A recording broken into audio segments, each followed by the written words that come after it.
Hello everybody, I have some problem with the engine, and this time I decided to replace alternator because the bearing making funny sounds, and I took off the belts of the alternator, and this is the sound. You can hear grinding. I don't know if it's possible to hear on the camera.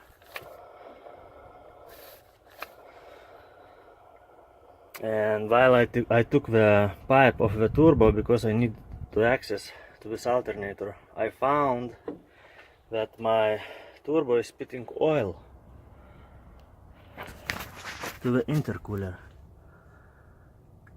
Right here there is some oil in this pipe going to intercooler, so my turbo seals are shot, and I'm gonna have to replace this turbo too.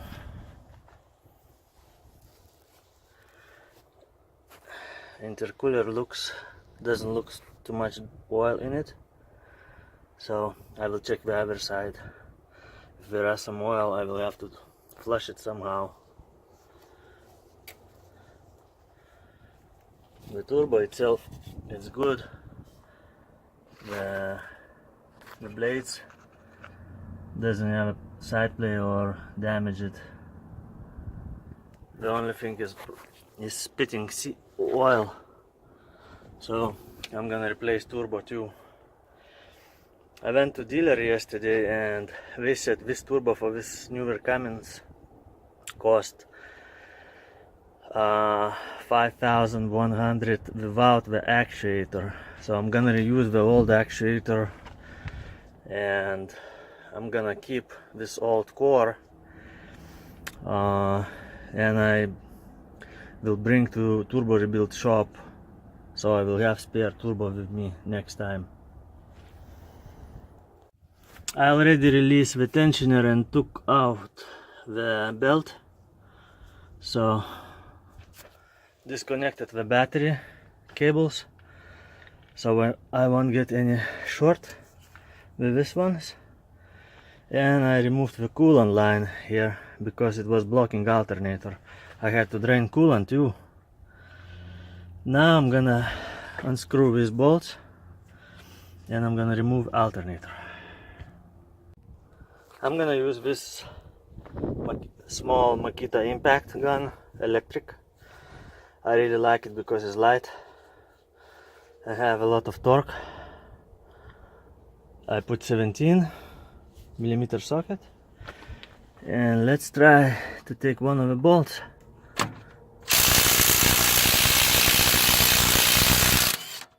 Yeah, very good. Okay, new alternator, it's in the place. New tensioners, the one for the fan and the one for the alternator AC compressor, and new belt. Okay, so I'm gonna working on the turbo right now, and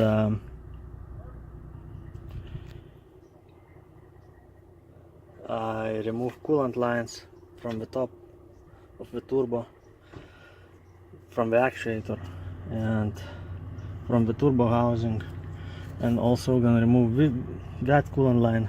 I'm gonna remove this actuator. Okay, so coolant lines from the actuator removed, this and that. We have banjo bolts. These banjo bolts with this washers, the rubber O-rings inside. So I removed 1, 2 from the actuator and 1 from the turbo, and I will have to remove this coolant line, and I will take out this 4 screws on the actuator, and I will remove the actuator. I already take out all the wiring from the turbo. so we're not gonna be on the way. So I put new turbo on, and I had to rotate this housing a little bit. I released this clamp because it has to align with my pipe. So I release it, rotate it, and tighten this clamp. And now here, this gear that connects to the actuator, it has to move up to this hole freely. So I'm just inspecting, and the hole inside has to align with that hole in the housing. My old turbo moves, this lever moves, but the sound is like something's creeping inside. So now I'm gonna tighten these bolts, turbo bolts, to the manifold, and manual says 60 pounds.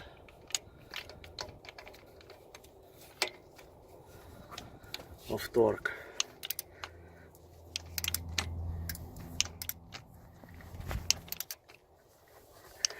I put new gasket on the manifold, of course.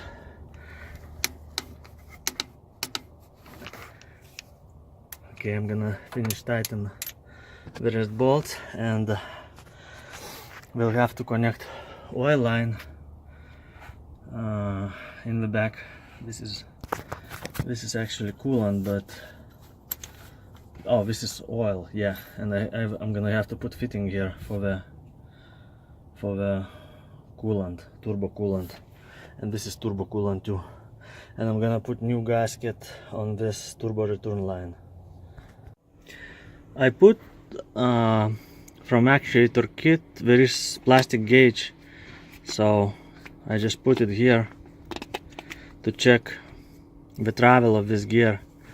And you can see install position. When installing actuator, this lever has to be right here at this side. So all good.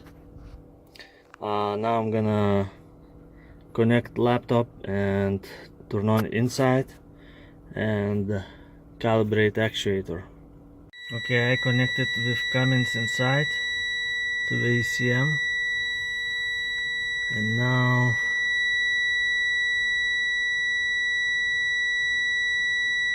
okay, this is fault code, diagnostics test, and there is a VGT electronic actuator installation and calibration. Click on that one next. Now it gives warning that the engine has to be on ignition position, and the actuator has to be off the turbo. It cannot be on the turbo while the inside gonna make it to the gear in the install position. And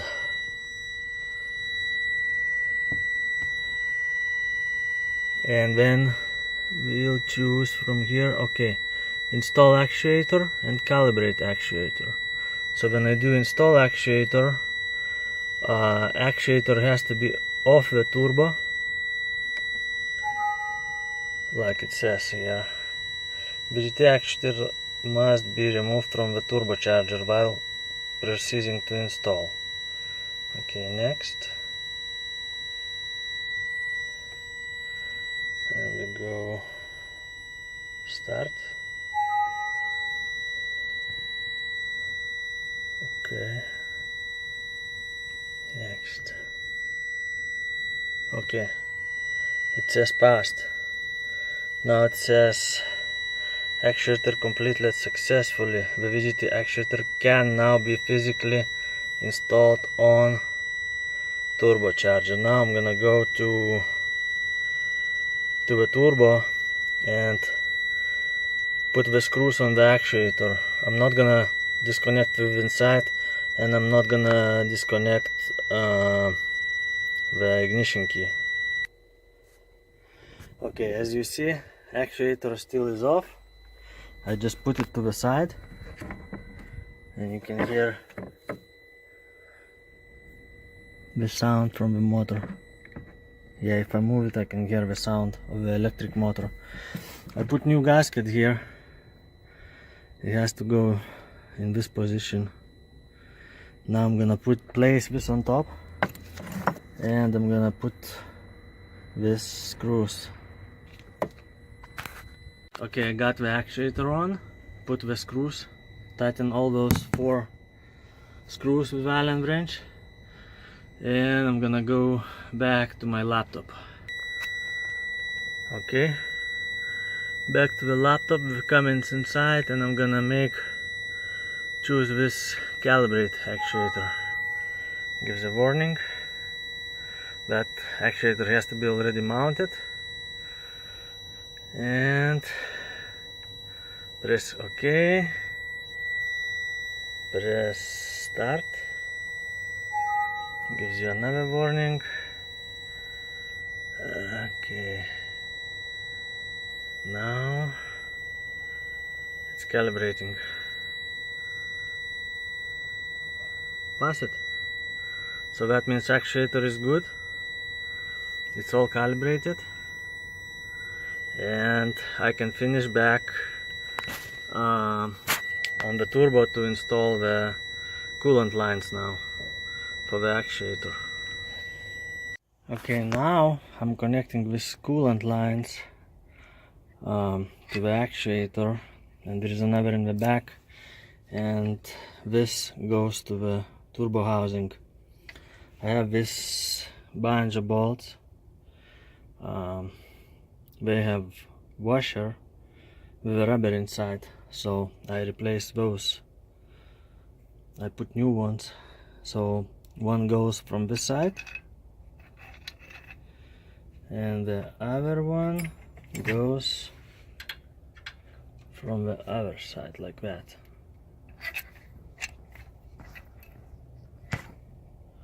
Yeah, and I can put those bunch of bolts. Okay, so the turbo, all the connections tight. I tighten all these bunch of bolts. I put connected all the sensors, zip tie, pipes. I replaced those booths because they got oil in there.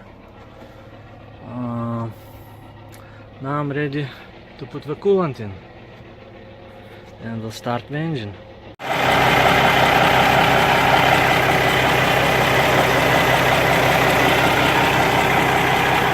All running good. Looks like everything okay. New turbo, new alternator.